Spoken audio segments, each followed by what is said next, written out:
Welcome to this week's video podcast. You know it makes sense.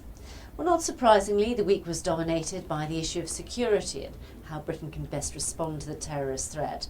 But we also found time to discuss other things, including the best public transport system in the world, apparently.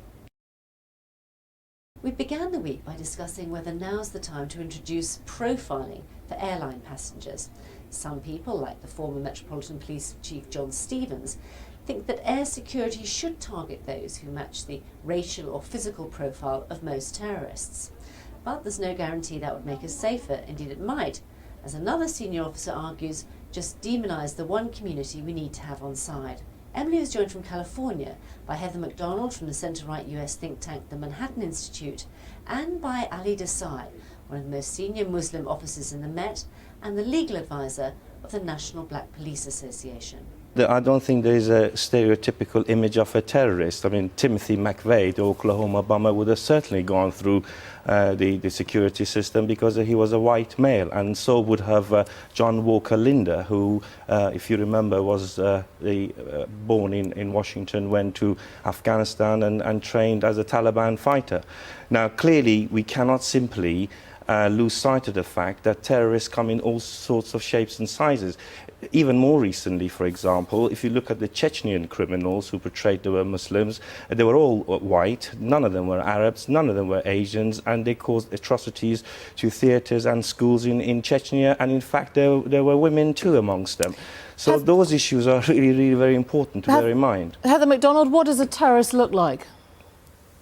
Well, we're not talking about all terrorists right now. We're talking about Islamic terrorists, Emily. And it is not just statistically overwhelmingly true that the vast majority of Islamic terrorists have been young men from South Asia, North Africa, or Middle Eastern countries. It is also a logical tautology. I think that Ali's real gripe is with Osama bin Laden. I heard somebody say that this is racist.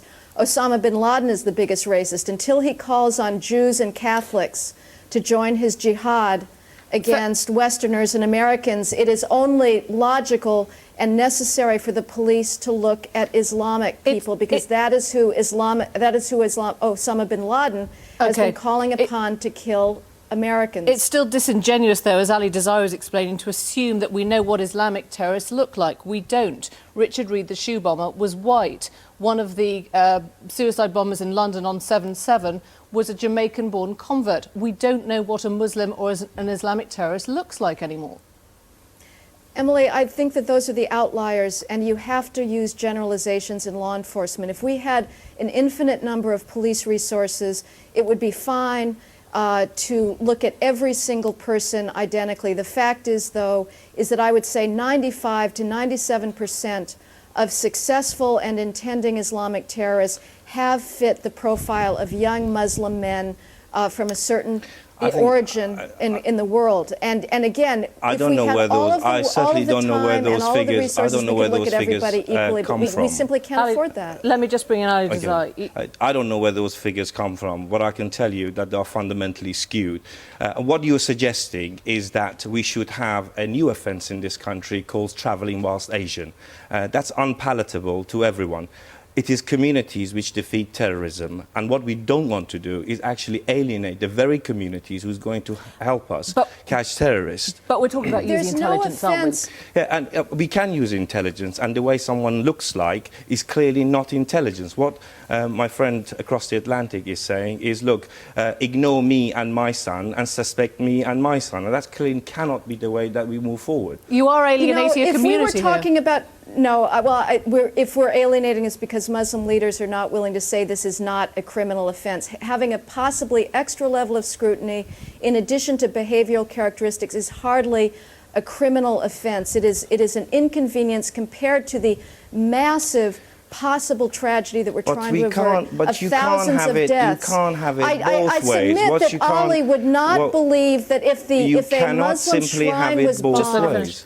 Excuse me, can I finish, Emily? Please. I really doubt whether if a Muslim mosque was bombed, Ali believes that we should be searching the Muslim population in London for suspects. Again, it is not logical. It is not based on empirical evidence. If we have a Ku Klux Klan bombing in the South of a Baptist church, I think it would be absurd to be looking for blacks as possible suspects. Ali Desai, even your Let's own use former our leader intelligence about this. would say this. I mean, John Stevens, the former Met Commissioner, has said the Muslim community must accept Islamic terrorist is their problem. And politicians are pandering to this state of denial. It is about common sense at the end of the day. We have to make generalisations if we want to make this country safer. Clearly it is about the common sense, but it's not about saying to the victims of this very problem. And remember, the Muslim community is also a victim of this problem, and many of the people who were killed on the 7th of July were in fact So Muslim. wouldn't they welcome this? No, it's not, because the question is, what you're saying is that you are the victims, you go and sort it out. And that's no dissimilar to saying to women who are victims of domestic violence, you're a victim of domestic violence, you should go and sort it out yourself. It's a collective responsibility. Can I just finish? It's a collective responsibility which all stakeholders, including the government and Muslim leaders, should take on course. And the current issue at the moment, in terms of what Ruth Kelly doing, in terms of community consultation and reaching out to young Muslim youth, must be the way forward. And simply creating this offence of travelling whilst Asian will not work in this country and would alienate the very community that we need on board to defeat terrorism. Emily, this is absurd rhetoric. To compare rape to having a possible extra level of scrutiny before boarding an airplane, which is a minor inconvenience, I think is absurd. These are not mutually exclusive solutions. Of course, there should be outreach to the Muslim community. We would love to hear more denunciations by Muslim leaders against Islamic terrorism, but in the meantime, let the police use all the available evidence that they have at their fingertips, and right now it is overwhelming that the majority risk that we face is from a certain subset of the population. The recent conflict in Lebanon has overshadowed violence in Gaza. Even as the ceasefire began in southern Lebanon, Palestinians were being killed by Israeli shells and Islamic militants were launching rockets back across the border. But before the conflict in Lebanon, Paul Martin went to Gaza to find out if the violence there was creating a new generation of young men and women willing to die for the Palestinian cause. Gaza's northernmost city, Beit Hanun, invaded by Israeli armor.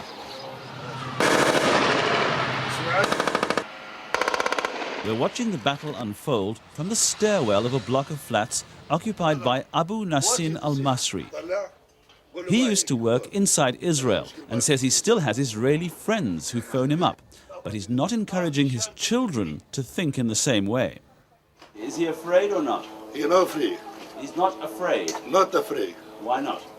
Because every time he listens to the bombing Israeli, and this gave for the Israeli people, this a child, when he a big man, not like the Israel. How many children have you got? 4 women I have. 4 women? Yes. How many children? 54. 54 children. Wow, and this is some of them. This, With the Israeli tanks outside, a few of Abu Nassin's children pass the time away by imitating what they know.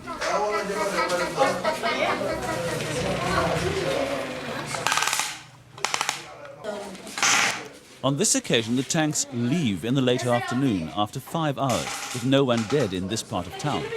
But for all too many Gazan children, the desire for armed struggle against Israel is bred in the bone. Much more than playthings, real guns in the hands of kids being prepared for future conflict. Just as dead adult fighters adorn the walls of the Gaza Strip, so do children. 5-year-old Mohamed Aman died when an Israeli missile struck a car carrying senior fighters from Islamic Jihad. Mohamed was in a car that happened to be passing nearby. An innocent with no connection with militant groups. Yet the next day he got a military funeral, buried alongside the Islamic Jihad fighter also killed in the attack. Dr. Fadl has lost 3 of his brothers to the conflict. A psychologist, a teacher and a banker. They were killed 2 years ago after a 17-hour battle with Israeli soldiers. The brothers were senior members of Hamas's armed wing. In his job as a psychologist, Dr. Fadl has conducted 3 surveys of more than 1,000 Palestinian children on their attitudes to martyrdom. His latest findings, more than 3/4 were ready to become suicide bombers. He blames Palestinian society for glorifying those who die in the conflict, the shaheed. The young children observed what's happening to the shaheed, and all this respect coming to the shaheed, then internally they need to become shaheed to gain all respect. Hassan Bakr trades on the international money markets of New York and Hong Kong by internet. He used to be a peace activist, but he's become disillusioned. Now his real passion in life is this: making websites for the Mujahideen of the Al-Aqsa Martyrs Brigade. In the Bakr's driveway, the wreck of a car in which Hassan's younger brother Suhail and another militant were killed after firing rockets into Israel. More fodder for the recruitment process. Children play on the very seats where the two men died. The car's on display as a symbol of defiance. It's a kind of self-expressing to the whole world that we are still exist and we will keep resisting for our freedom. I want to take revenge by resistance because the Jews killed my brother. He had no sin. He just defended his homeland. Every day they're killing our people. Why are they doing that? On a Jewish settlement in the West Bank, Colonel Shuki Rinsky. He's doing local guard duty. Settlements have been prime targets for Palestinian militants. Colonel Rinsky was deputy commander of the Israeli forces in the Gaza Strip till the Israelis withdrew last year. On the pullout from Gaza, he's unequivocal. I'm sure it's a mistake. We will have a very tough time in Gaza in the future. Let us stop that idea in the West Bank. Colonel Rinsky is proud of his service inside the Gaza Strip. We wondered if there could be any common ground at all between his views and those of Palestinian militants. Colonel Rinsky agreed to speak with Hassan Bakr. The only way they could meet, though, was via the internet and by phone. Shalom, Hassan. But perhaps not surprisingly, things didn't go that well. Trust me, after you killed so many of my friends, my neighbors, and lately you killed my brother. So let me just truly answer you that I will never think that Israel can be a peace partner. Look, Hassan, I'm sorry about your brother that was killed. Was he a terrorist? Or was he an innocent person? If he was innocent, I really regret it. If he was a terrorist, I think he deserved what he got. After you killed many of his friends, okay, he started shooting rockets against you. So don't blame him, because as long as you kill more, there will be more and more people trying to get the revenge and trying to defend themselves, as long as they will die anyway. Hardly a meeting of minds, but did either of them see any point in future contact? I think it was an interesting conversation. I am happy that it has been done, and I would like to meet Hassan whenever it could happen, and to go on with this conversation. I think we both did discuss so many things, and hopefully that there will be one day peace, and I could meet Mr. Colonel so we can at least know who was the right, me or him. Using play therapy in his Gaza office, Dr. Fadel fights a rearguard action against indoctrination. This child is already on the path towards hero-worshipping militants and possible future martyrdom. The psychologist is trying to break what he calls a culture of death. Mostly, though, it's a battle already lost. In our occasional series on the world's best public services, the Vice Chair of the Conservative Party, Saeeda Varsi, went to America to look at public transport. In a country which the President admits is addicted to oil and where SUVs and monster trucks reign, she found the city of Portland, Oregon doing things rather differently. I'm a self-confessed car junkie. I know I shouldn't rely so much on the car.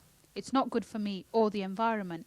But getting around Britain on public transport can be a really difficult, expensive and stressful experience. But other countries are getting it right. And I found some really interesting answers in an unlikely place, a city in the most car-dependent nation in the world, the United States.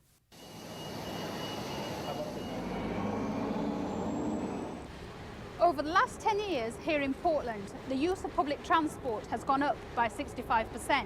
And whereas greenhouse gas emissions have increased America-wide by 13%, in this city they're down to pre-1990 levels. Portland's commitment to public transport eliminates over 62 million car journeys a year, and the growth in car usage is the slowest anywhere in the United States. Portland is serious about public transport. Before you start thinking this is some sort of liberal lefty utopia, the man who actually kick-started all this in the 70s was a Republican governor, Tom McCall. In a move that epitomises Portland's true commitment and innovative approach to alternative transport, they ripped up a freeway running alongside this river and replaced it with this waterfront park. Today, it's a mecca for cyclists, not cars. To prove just how easy it is to get around on Portland's public transport, the Department of Transportation set a challenge to 25 car-dependent families to hand over their car keys for a month. I met two of the participants, Sarah Gilbert and Jonathan Hansen, on the last day of their low-car diet. So you took this decision to leave your car, to go on this low-car diet. What were the reasons that made you do that? There's several reasons. The main one was gas prices. I mean, $3 a gallon or more. It's inconceivable to fill up an SUV and drive it that gets 18 miles to the gallon. I mean, you can't go anywhere. Not even to the store and back. You really have to choose between eating or driving. It really comes down to that. This journey that we're doing now, would you use the car for it? Oh yes, I used to drive the car everywhere. Weaning yourself off the car the Portland way works. With low fares and so many alternatives, tram, the Max Light Rail, bus, streetcar, dedicated cycle and skateboard lanes, and free public transport in the city centre, it's easy to see why. And when they do need to use a car, an increasing number of Portlanders choose to car share. FlexCar has tripled its vehicle fleet in Portland in the last 5 years. Portland's transport visionaries aren't afraid of making tough decisions. In the 70s, they made a radical choice to prioritise public transport over the car, although critics say their commitment to passenger transport has historically neglected the movement of freight, something they're now trying to put right. But even today, they continue to pioneer and push the boundaries. And when they were faced with the problem of linking a university and hospital at the top of a hill with a new development on an old brownfield site at the bottom, they weren't afraid to take on the most challenging option, an aerial tram. You know, here in Portland, it's clear that transport is the skeleton upon which communities are being built. They're international pioneers in what are locally known as TODs, transport-orientated developments, which are high-density, low-rise, mixed-use developments, because Portland's taken a decision to grow up, not out, to stop urban sprawl, and to put transport at the heart of all of its decisions. I'm here in Gresham today to see one of the latest TODs. Phil Whitmore works for Metro, America's only directly elected metropolitan planning authority. He says the development of light rail and streetcars has triggered $5.5 billion of private investment. Well, the lifestyle is that you have transit at your doorstep, so it's right there. You don't have to walk down or drive to it. It's right there, right at your door. And then you have shopping and services. You can go to a dentist, you can go to the coffee shop, bookstore, all kinds of retail services, all within walking distance. So what we're creating is a compact area in which you can live, work, and play. Commissioner Sam Adams believes that public-private partnerships are crucial to the success of Portland's transport policy, and nurturing these relationships is an essential part of making the city's innovative approach work. What really makes us different is we have a progressive business community. We have a public side that is willing to be innovative, that's willing to make controversial investments, controversial decisions in terms of public opinion, but then the public rallies behind the success that comes. It's really striking the extent to which everyone here is prepared to buy into the bigger picture. Local government, local residents, public and private sector, all pulling in the same direction. There's a real sense of we, not me, in Portland. Local government itself is funding over 150 community and business associations to make sure their voice is heard in the future of transport here. And one of the loudest voices is that of the cycling community. In the last 10 years, cycling traffic has increased by 257%. Here in Portland, pedal power is certainly people power. Rachel Freifelder is moving house, the Portland way. How bike-friendly is Portland, in your view? For this country, it's pretty amazing. There's bike lanes everywhere. And, many employers specifically provide indoor, secure bike parking if they have a garage or lockers or something like that. Even as a self-confessed car addict, it's impossible not to be won over by what they've achieved here in Portland. They've managed a clean, efficient, fully integrated public transport system, which is the bedrock of urban regeneration and community development. And they've got everybody to buy into it. But what really impresses me is the number of fringe benefits that come when you give a true commitment to public transport. And with so much to gain, it makes me wonder why in Britain we're still waiting. That's all from me. You can find out lots more about Newsnight on our website.